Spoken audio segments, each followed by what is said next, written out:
E aí a gente vê uma decisão dessa que obriga a gente a fazer uma diligência impossível. Até se provar que ele não era dono, levou-se 90 dias. Criou-se um problema. Justiça e bem-estar social. Esses são os interesses primários de qualquer sociedade. Olá, eu sou a Anelisa Teixeira. Bem-vindo ao ABAMIcast, o podcast da Associação Brasileira de Advogados do Mercado Imobiliário. Aqui na ABAMI, a gente acredita que o mercado imobiliário evolui quando temos conversas claras, objetivas e construtivas sobre os temas que realmente importam para quem trabalha nessa área. Hoje, a gente tem uma conversa especial com dois grandes nomes do mercado imobiliário. Temos aqui Fernanda de Freitas Leitão, tabeliã do 15º Ofício de Notas do Rio de Janeiro, referência em inovação e modernização do notariado brasileiro. Pioneira na realização de escrituras homoafetivas e poliafetivas, também atua como educadora, palestrante e autora de diversos livros. Fernanda, seja bem-vinda ao ABAMIcast, é um prazer ter você aqui. Muito obrigada, é uma alegria estar aqui e para discutir esse tema que é tão importante, né? Exato. E também recebemos aqui Alexandre Sentinelli, fundador da imobiliária Sentinelli Sobral, empresa atuante há 18 anos no mercado imobiliário de alto padrão. O Alexandre tem ao todo 30 anos de experiência, tendo acompanhado grandes negócios e alguns bilhões em vendas.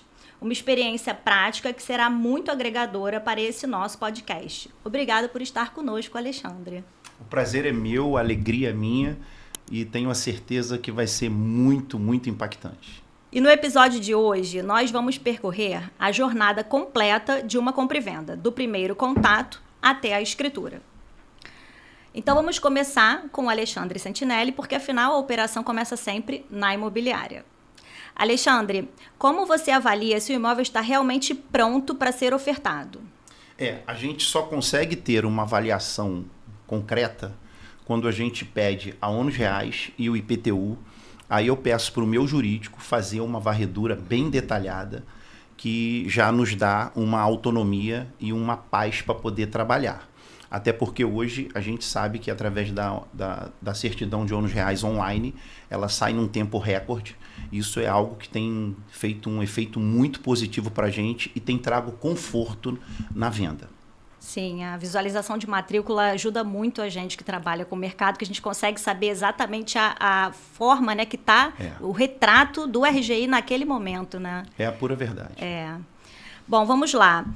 O que mais frustra uma negociação antes mesmo de chegar ao contrato? Quais são os erros mais comuns que você observa dos vendedores dos imóveis? Olha, uma das coisas que acontece, e às vezes isso quando acontece eu acho muito ruim, é quando um proprietário ele é dono de um imóvel há 10, 15, 20 anos e não possui ainda uma escritura definitiva.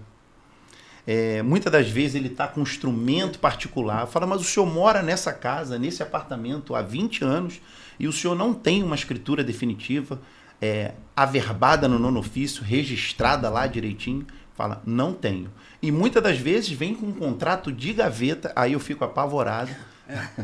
Porque eu falo assim, olha, ou o senhor tem muita fé, ou sinceramente, mas acontece isso e eu acho que isso para nós como imobiliária, né, porque envolve todo um trabalho do corretor, tem atendimento que leva 1 ano, Sim. 1 ano e meio, o corretor ali batendo, a gerência em cima, e na hora, né, de concretizar, você descobre isso. A gente descobre, porque a gente pede a ônus, pede o IPTU, que ele não tem uma definitiva no nome dele.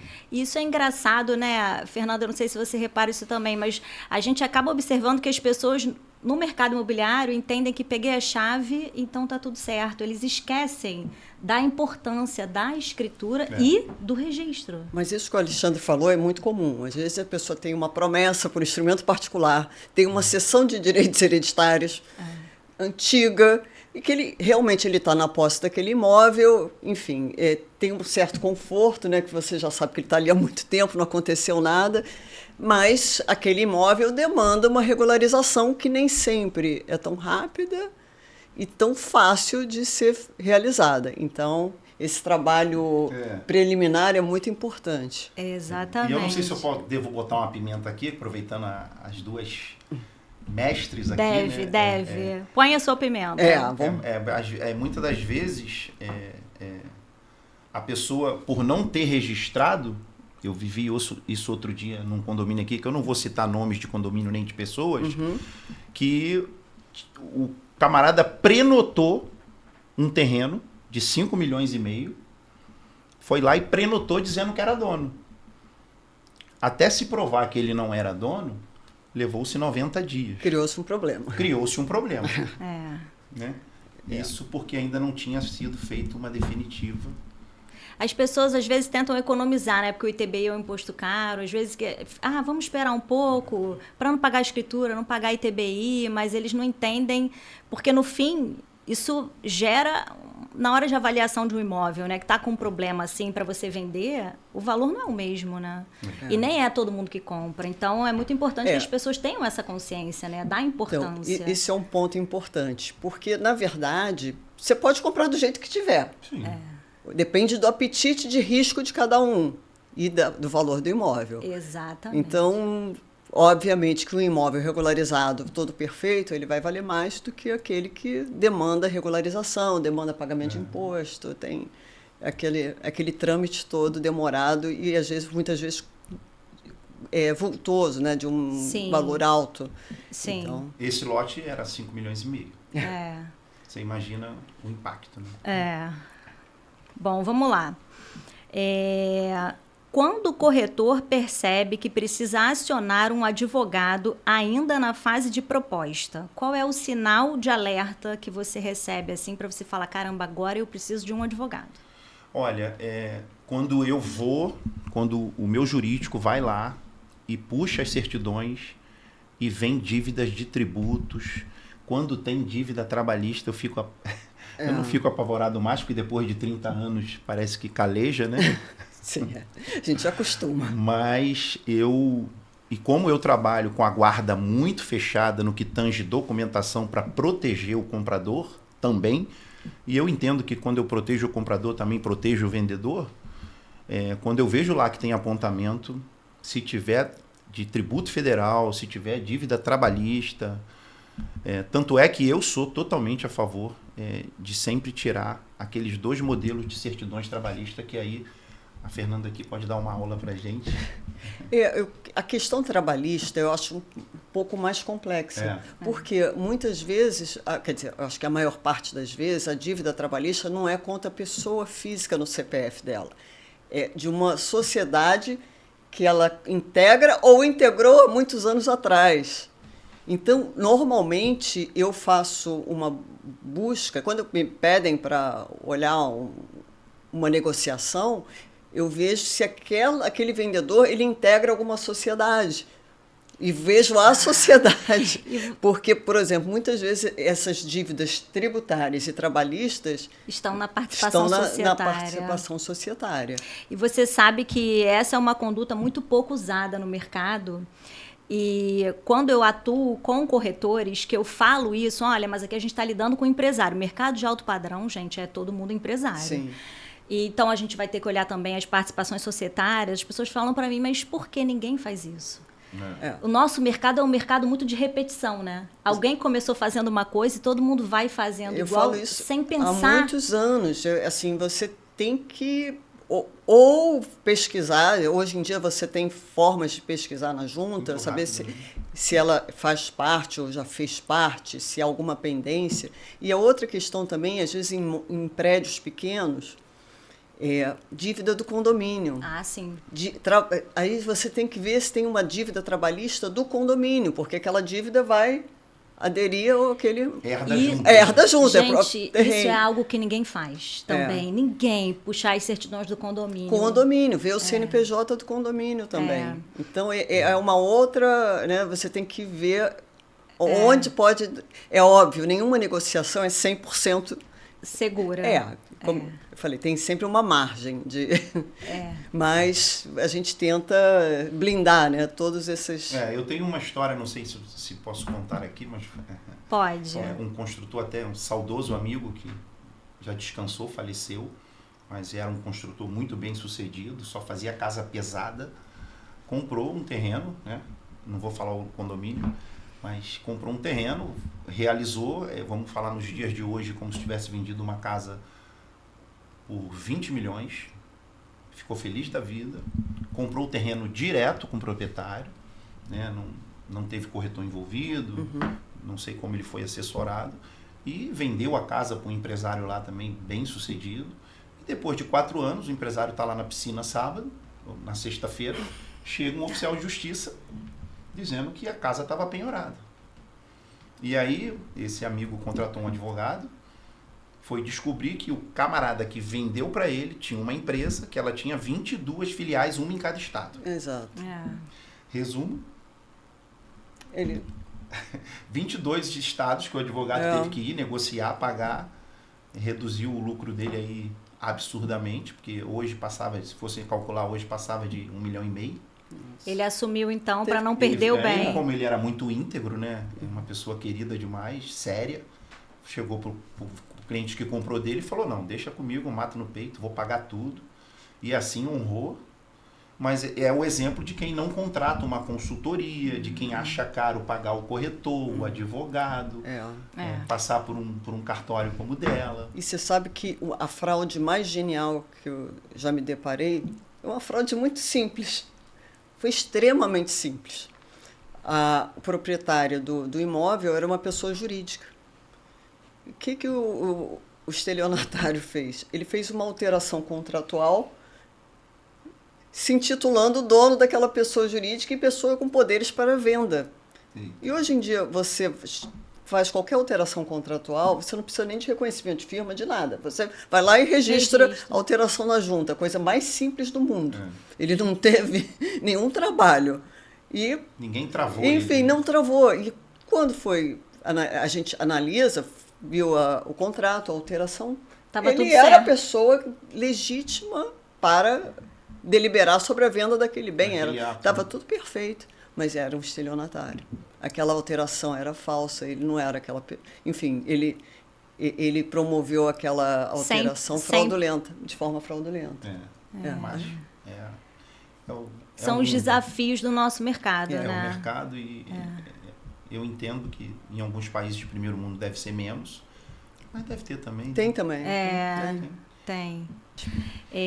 Então, Fernanda, eu queria que você começasse falando um pouquinho para a gente sobre arras, especificamente, e abordando aí o que o mercado ignora desse assunto de arras. Eu adoro falar sobre esse tema, e, aliás, eu escrevi um artigo recentemente, está publicado no Migalhas, exatamente sobre as arras. Como é complexo, como é difícil. E eu estou no cartório de notas, né? Eu sou delegatária há 28 anos, então eu vejo todos os tipos de arras, sinal em princípio de pagamento, compromisso de compra e venda. E o que acontece? Existem o momento, né, que o corretor, aquele imóvel ele foi colocado à venda e você fecha um negócio. Você fecha, você assina aquele documento. Que no mercado é chamado de sinal, né, sinal. Fernanda? Sinal de compra e venda. Sinal, enfim, arras. E normalmente essas arras são o quê? Confirmatórias. Ou seja, é um compromisso sério. A gente não quer o direito de arrependimento. E a gente quer levar esse negócio até o fim. E normalmente você coloca naquele documento que, se tiver apontamento na certidão, ok, a gente pode desfazer aquele negócio, devolvendo-se de forma simples, né, para o comprador aquele sinal. Acontece que, da assinatura das arras até a escritura definitiva, muita coisa pode acontecer. E como acontece? Tá?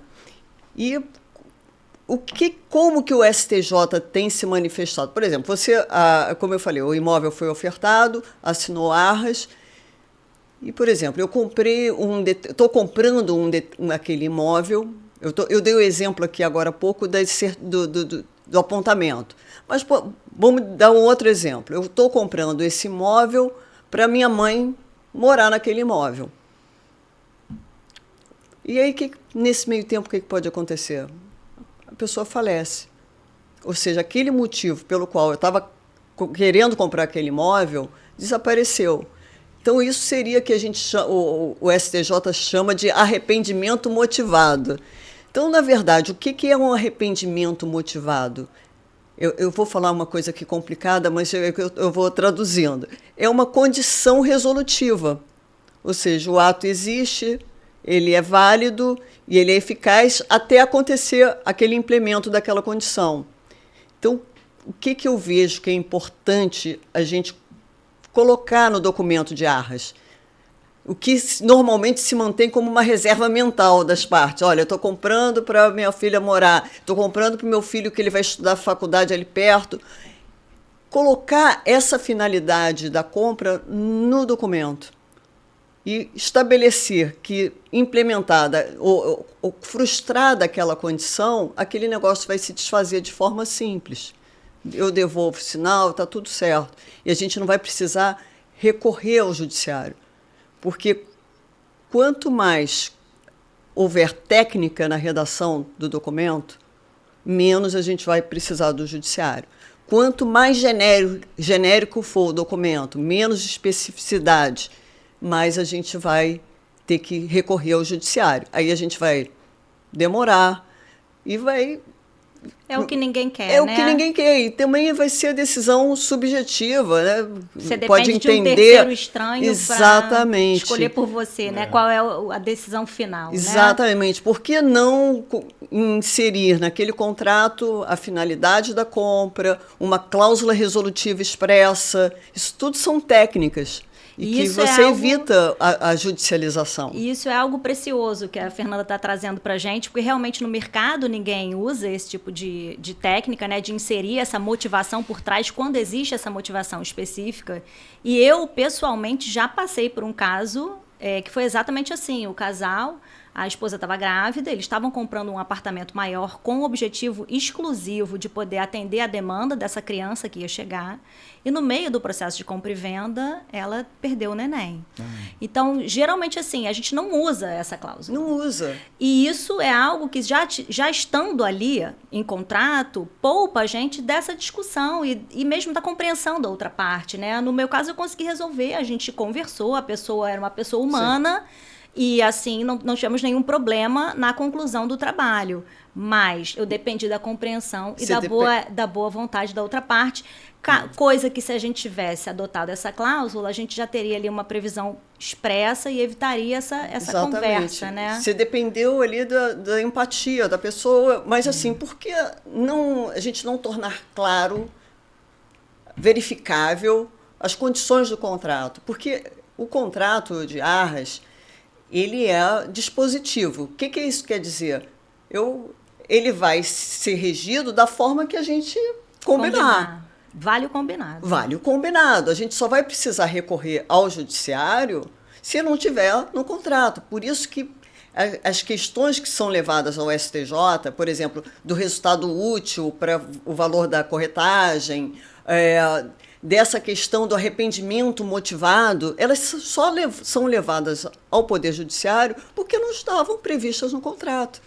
Porque, em todo momento, as decisões falam, olha, como não existe previsão contratual, eu entendo que o arrependimento motivado é capaz de gerar o desfazimento do contrato. Então, mas nisso a pessoa já perdeu quantos anos de vida, quanto de dinheiro com o advogado, quanto de desgaste acompanhando um processo. Eu queria, Fernanda, eu queria pôr uma pimenta aqui na conversa. Tá bom, ótimo. Mas é pimenta boa, não é para...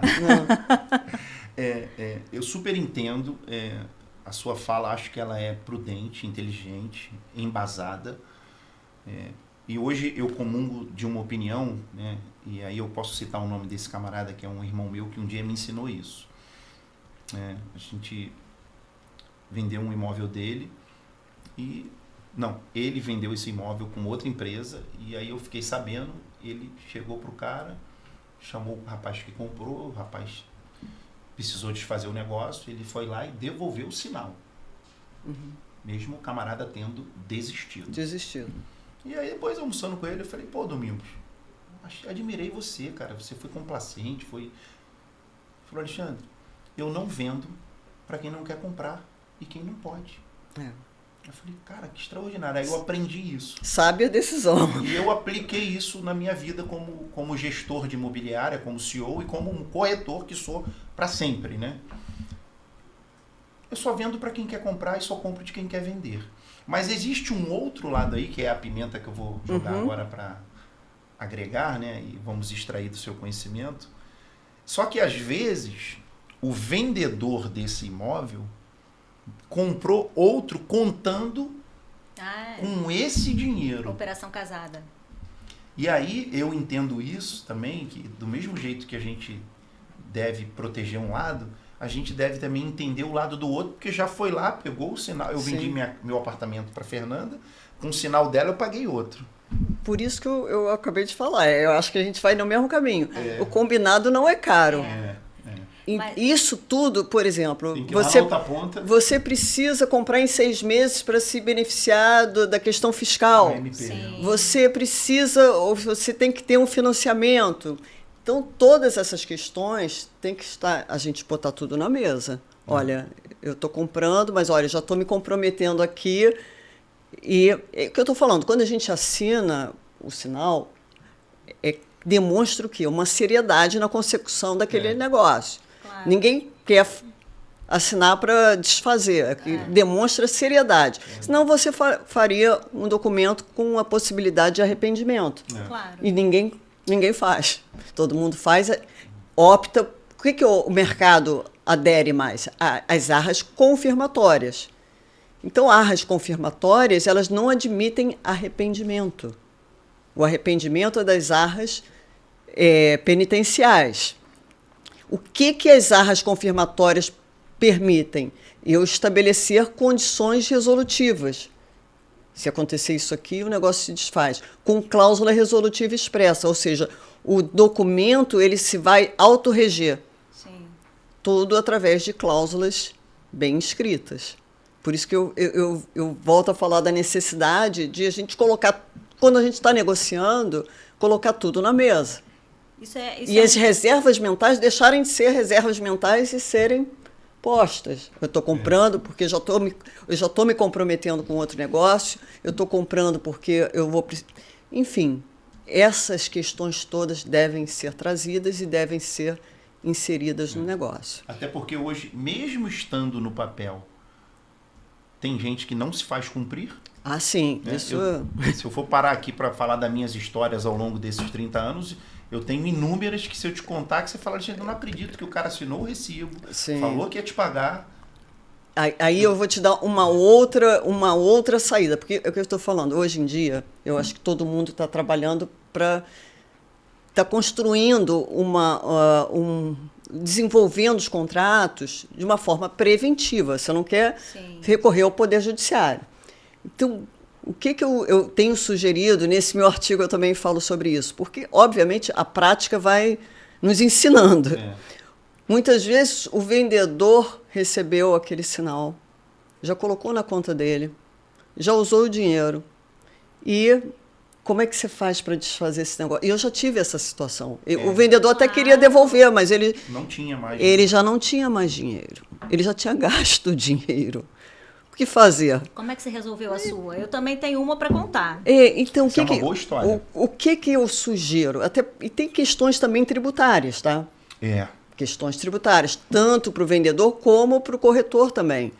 Hoje em dia, você tem os cartórios, que já tem o que é chamado conta notarial. Ah, sim. Essa conta, você, por exemplo, em vez de depositar ou na sua conta, que você também vai ter problema tributário, um dinheiro que entra, que sai, que não é seu, você só vai ficar com uma parte dele, que é a comissão, se o negócio for até o fim. Então, você usando essa conta, você deixa o dinheiro ali e estabelece no próprio sistema, lá com o tabelião, as condições do negócio.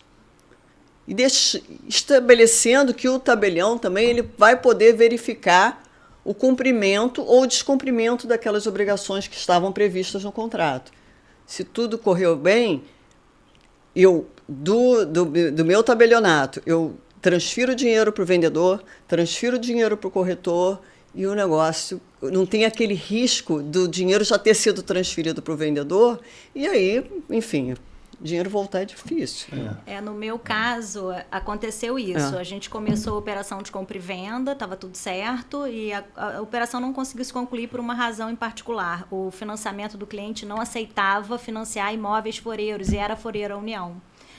E não tinha se visto isso, e precisamos desfazer. O vendedor já tinha usado o dinheiro, não tinha como devolver. Eu conversei com o cliente, expliquei o que tinha acontecido, voltamos com o imóvel para o mercado, falei, dá um tempinho, a gente conseguiu vender para outra pessoa, é assim que ele recebeu o sinal, devolveu e fizemos o distrato, mas... Todo mundo de boa fé. Foi um acordo. Alto nível. A gente depende dessa...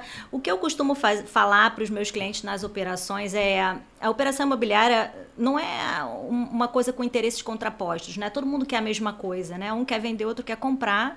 E a gente que está no meio tem que trabalhar para que isso aconteça de forma rápida, segura e com economia, né? Então, o mais importante é que as pessoas tenham esse espírito colaborativo e conversem para explicar, porque coisas acontecem Mas e vão nem todos acontecer. vão ter boa vontade, vão ter empatia.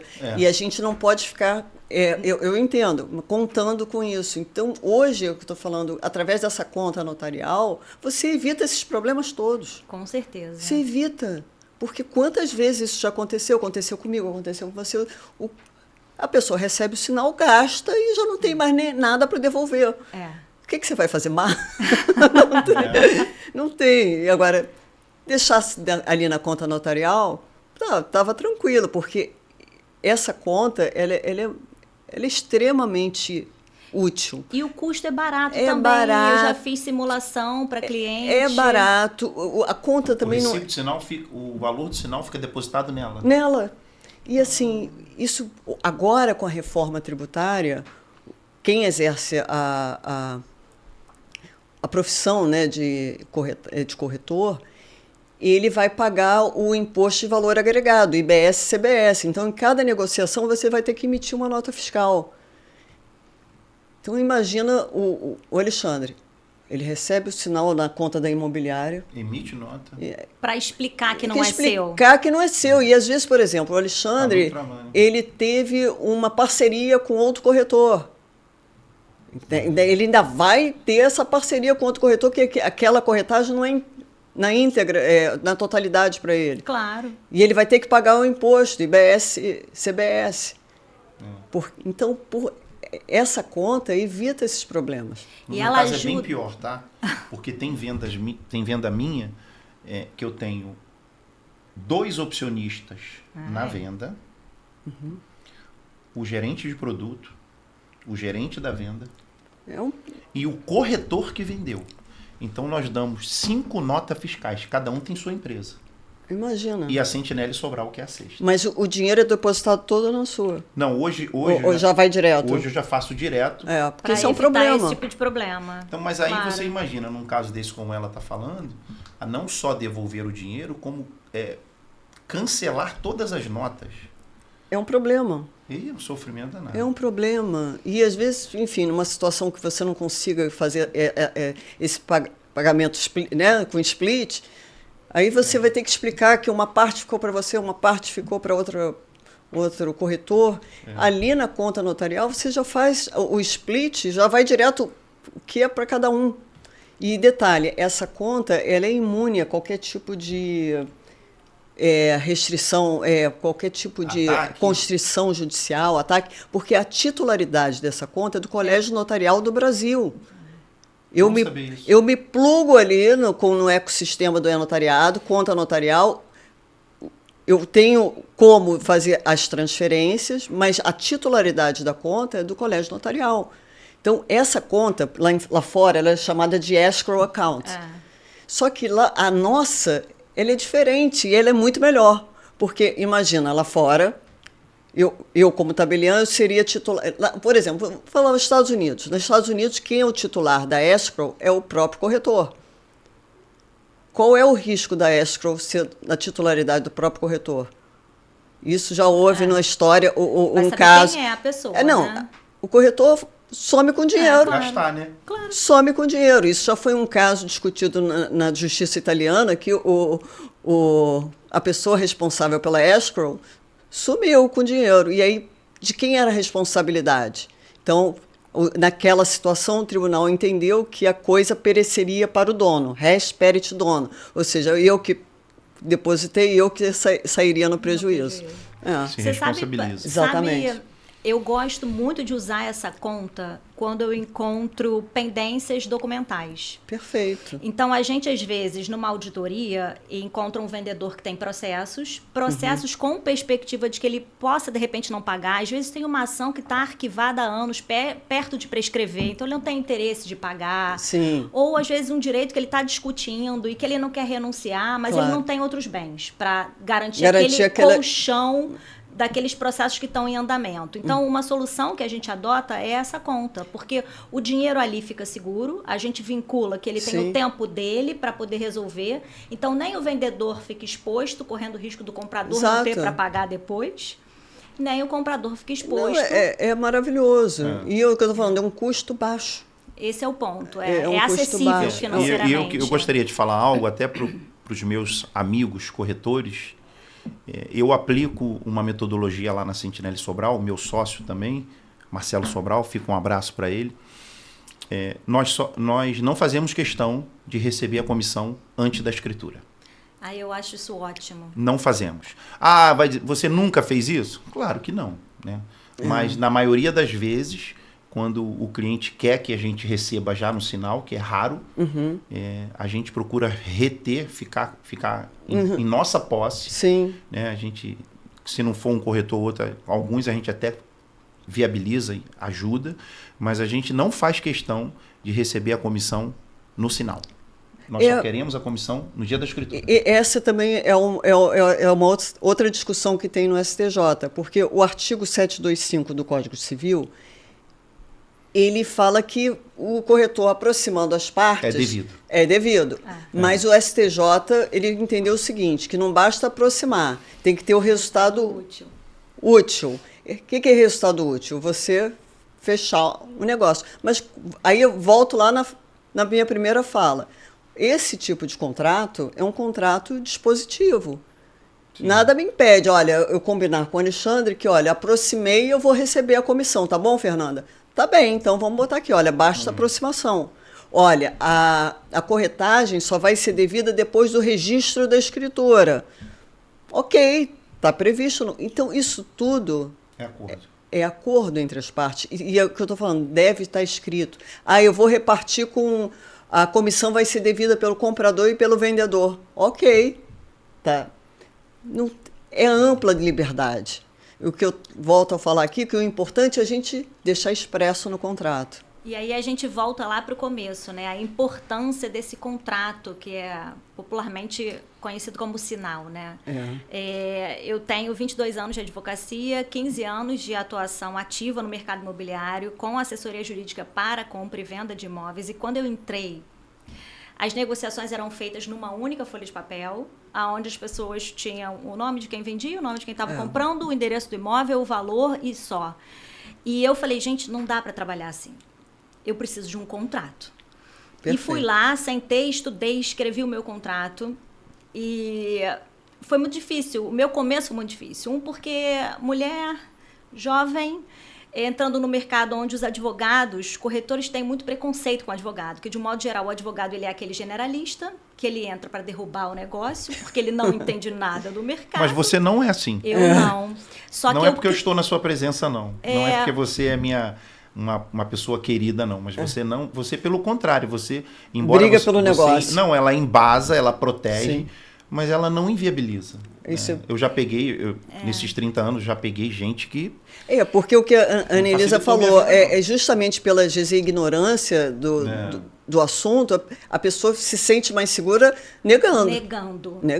É mais fácil. E eu acho que o papel do advogado tem que ser justamente o contrário. Porque Sim. o cliente ele quer comprar o imóvel. Claro. Então, o seu papel é, olha, existe um problema aqui, mas vamos entender quais são as soluções e dentro das soluções é onde o seu cliente vai ficar confortável, mais ou menos por aí.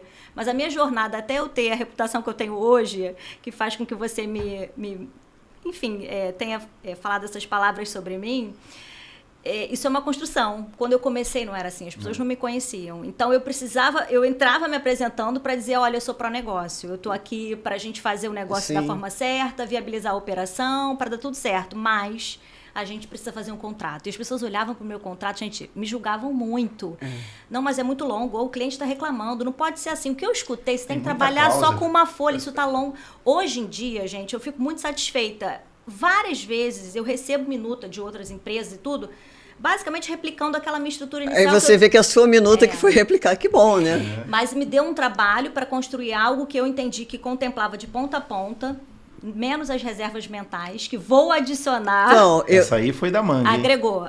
Então, eu já fiz a minha minuta também. Se vocês quiserem depois podemos a gente trocar e discutir, porque eu acho que é isso. A gente troca experiência, vai melhorando, vai, né, agregando conhecimento, porque cada um tem uma visão, né, do negócio. Exatamente. Vai ter um colega ou outro aí que vai ficar de mal comigo, mas eu acho que a gente tem que trabalhar. Porque tem algo para mim que está além da comissão. Eu falo sempre isso para os meus clientes. O que está além da comissão? É o bem-estar do meu cliente. Claro. Eu um dia encontrar com ele no redesign. Outro dia eu estava lá na estação de esqui, o cara bateu nas minhas costas. Pô, Sentinelle. Eu falei, rapaz, você ficou feliz de te achar. Diferente, né? Pô, respeitei o cara, protegi ele. Então, além da comissão, o que está além da comissão? O que está acima da comissão para mim? É eu poder encontrar com meus clientes de cabeça erguida e ele falar assim, ó, essa imobiliária é amiga, é séria.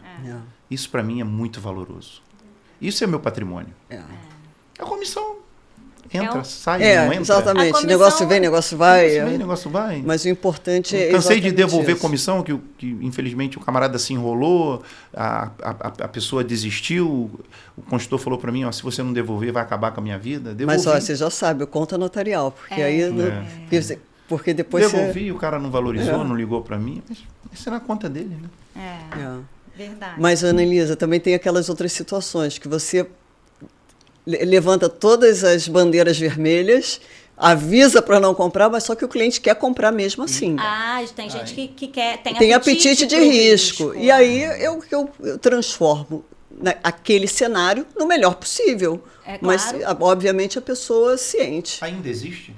Tem. Existe. Investidores, grandes investidores.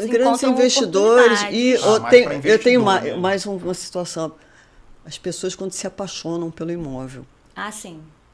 Se apaixonou pelo imóvel e aí vai querer comprar aquele imóvel de qualquer maneira. Aí eu falei, tá bom, ok, mas... O investidor ainda vai. Vamos colocar da melhor forma possível. O investidor, sim, mas aí ele tem uma depreciação do valor. Para ele, isso é um oceano azul. Sim, ele compra exatamente nessas condições para ter depois ele regularizar e ter o lucro, que faz parte. Beleza. Bom, gente, então agora eu queria aproveitar a oportunidade para a gente falar um pouquinho do polêmico tema 290 do STJ, que modificou completamente a rotina de diligências para a compra e venda de imóveis dos advogados, enlouqueceu o mercado.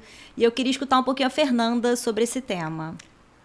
Bem, esse tema é bem interessante a gente falar sobre ele, porque é o que a gente conversa, né? Nenhuma due diligence atualmente resiste ao tema 290.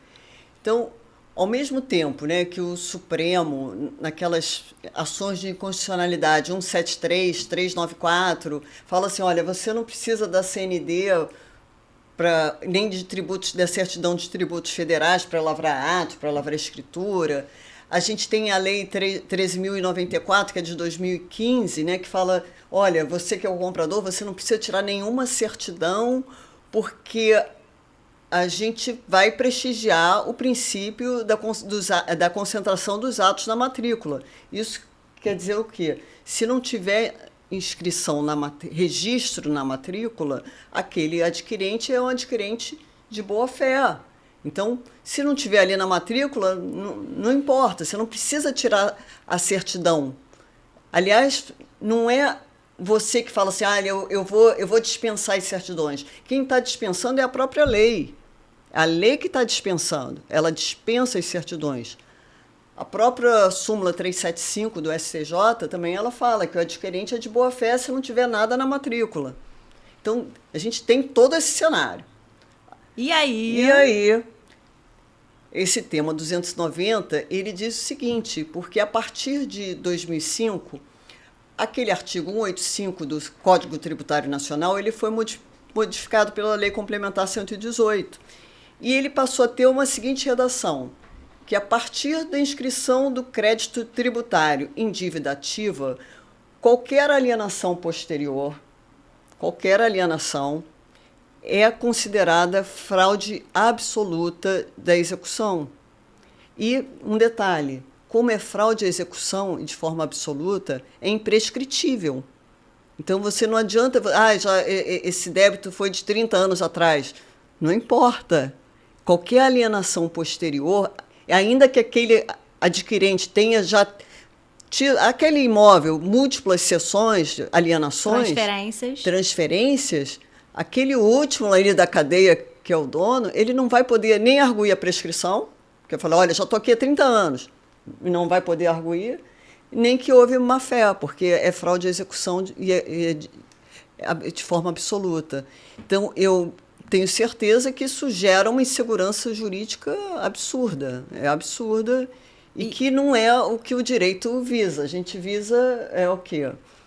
É estabilidade estabilidade das relações.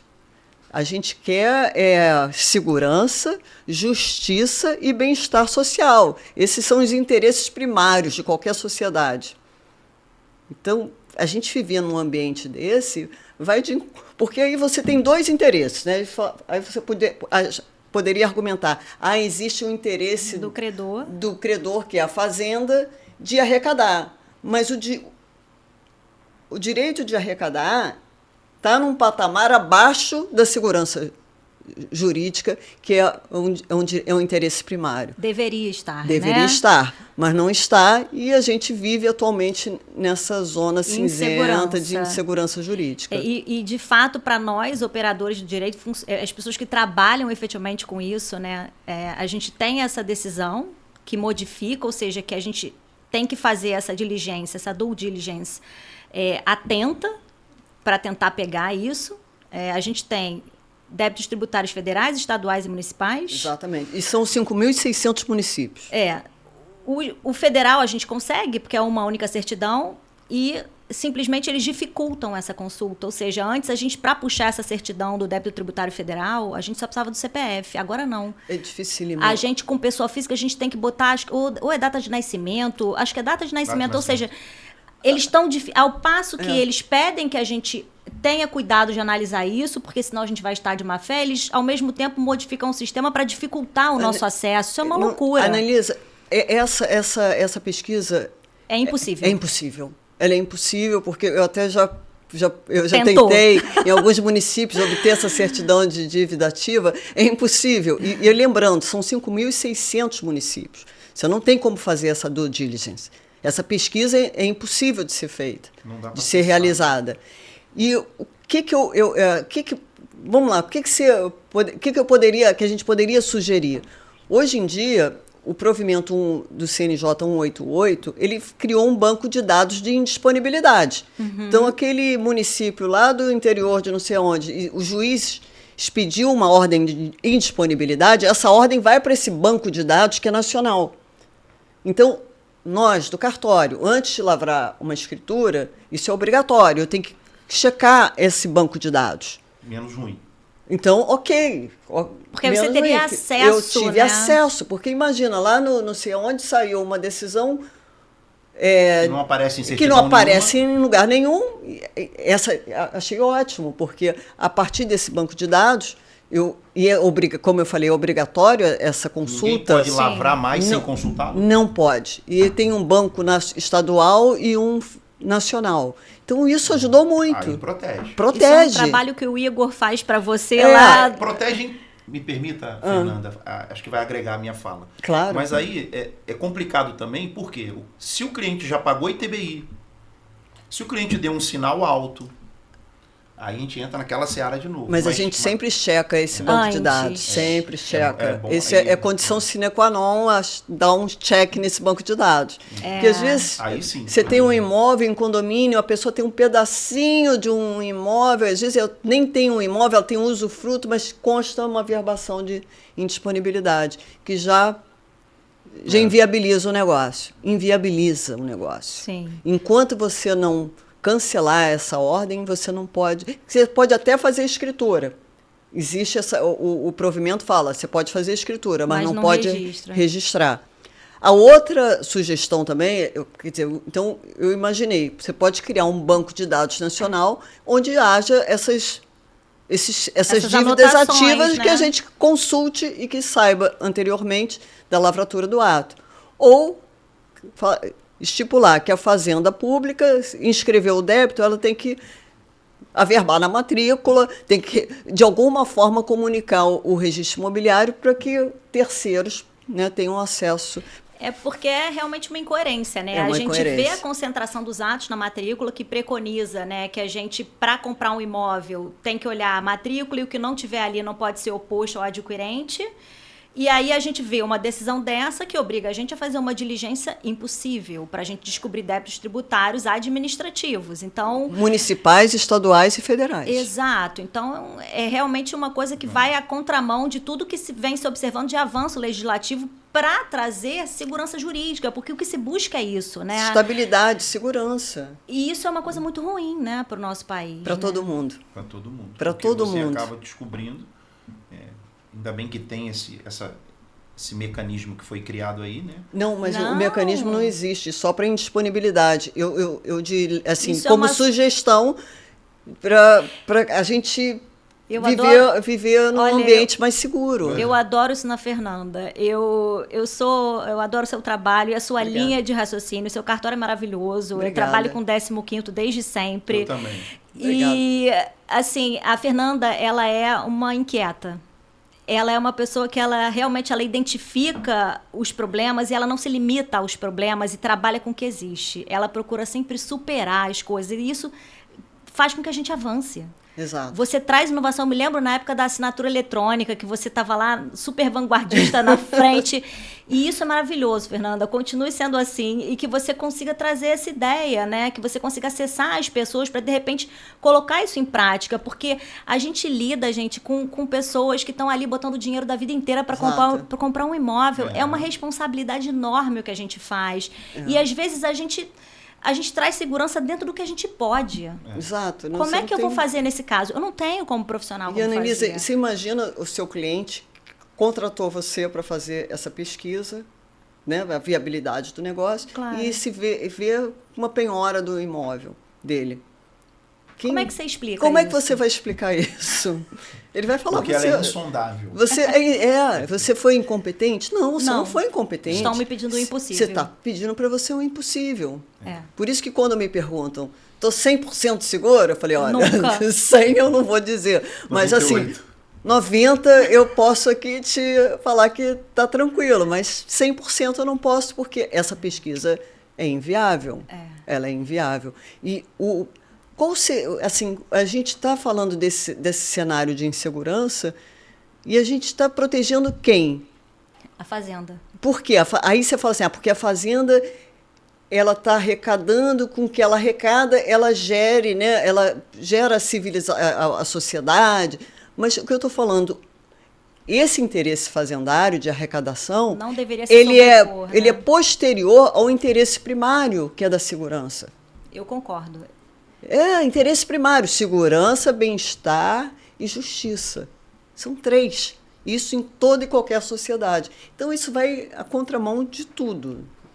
Eu acho que com o tempo isso deve ser modificado, mas com o tempo e com o trabalho nosso, né? A gente precisa se movimentar para tentar mudar e continuar inconformada. Né? Eu tenho escrito sobre isso, eu espero ter alguma participação de trazer ideias, né, para os nossos órgãos reguladores, no sentido de construir uma solução que atenda a fazenda, ok, mas que não gere essa insegurança jurídica toda. Bom, gente, então acho que a gente conseguiu aqui no ABAMIcast fazer uma conversa fundamentada sobre os temas quentes, né, do nosso mercado imobiliário.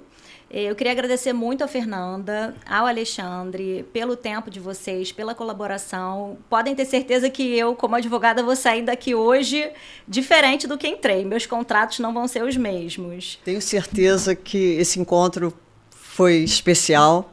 Vários temas, né, muito instigantes.